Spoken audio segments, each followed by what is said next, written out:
गंगा सप्तमी की व्रत कथा। हिंदू मान्यताओं के अनुसार गंगा सप्तमी हर वर्ष वैशाख माह के शुक्ल पक्ष की सप्तमी तिथि पर मनाई जाती है। हिंदू मान्यताओं के अनुसार भगीरथ ने कठोर तपस्या किया था, जिससे खुश होकर माँ गंगा इस दिन स्वर्ग लोक से शिव जी की जटाओं में विराजमान हुई थी और धरती पर प्रकट हुई थी। हिंदू पंचांग के अनुसार गंगा सप्तमी से आधारित ऐसी कई सारी मान्यताएं हैं, जिसमें दान पुण्य को बेहद लाभदायक बताया गया है। कहा जाता है कि इस शुभ दिन पर गंगा नदी में स्नान करने से सभी पाप हमेशा के लिए मिट जाते हैं। गंगा सप्तमी पर गंगा स्नान, दान पुण्य, जप और तप से भक्तों को मोक्ष प्राप्ति का आशीर्वाद प्राप्त होता है।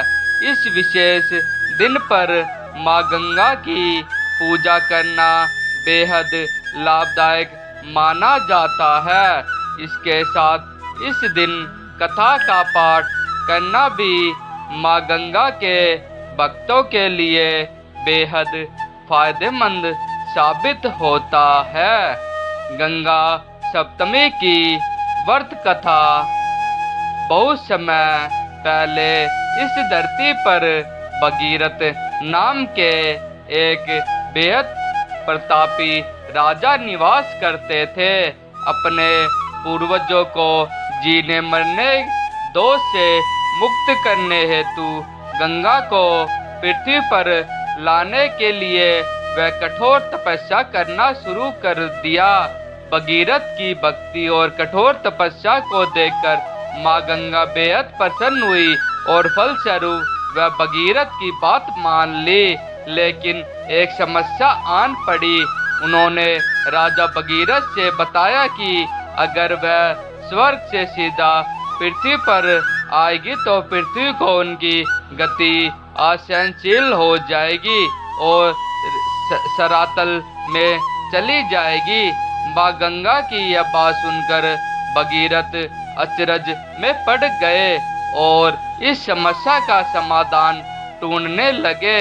माँ गंगा इस अभिमान में थी कि उनकी गति किसी के लिए भी सहनशील नहीं है। लेकिन भगीरथ शिवजी की आराधना में लीन हो गए। भगीरथ की भक्ति से प्रसन्न होकर भगवान शिव ने उन्हें वरदान मांगने को कहा। भगीरथ ने उन्हें अपनी समस्या बताई और इसकी समाधान शिवजी ने दिया। जब माँ गंगा अभिमान में स्वर्ग से पृथ्वी पर आ रही थी, तब उनका सामना शिवजी से हुआ, जिसके बाद उन्होंने गंगा नदी को अपनी जटाओं में कैद कर लिया था। कैद होकर माँ गंगा झटपटाने लगी और अपने किए की क्षमा मांगने लगी।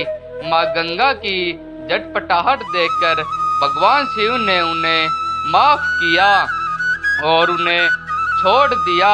शिवजी की जटाओं से छूटते ही वह 7 धाराओं में प्रवाहित हुई और ऐसे भगीरथ माँ गंगा को पृथ्वी पर लाने में सफल हुए। मैं आशा करता हूँ कि हमारे द्वारा दी गई जानकारी आप सभी को बहुत पसंद आई होगी।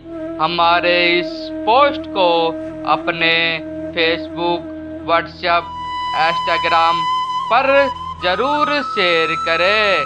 हमारे ब्लॉग को like, share, comment and subscribe जरूर करें, ताकि हमारे लेटेस्ट पोस्ट और नोटिफिकेशन प्राप्त हो सके। धन्यवाद। आपका दिन मंगलमय हो।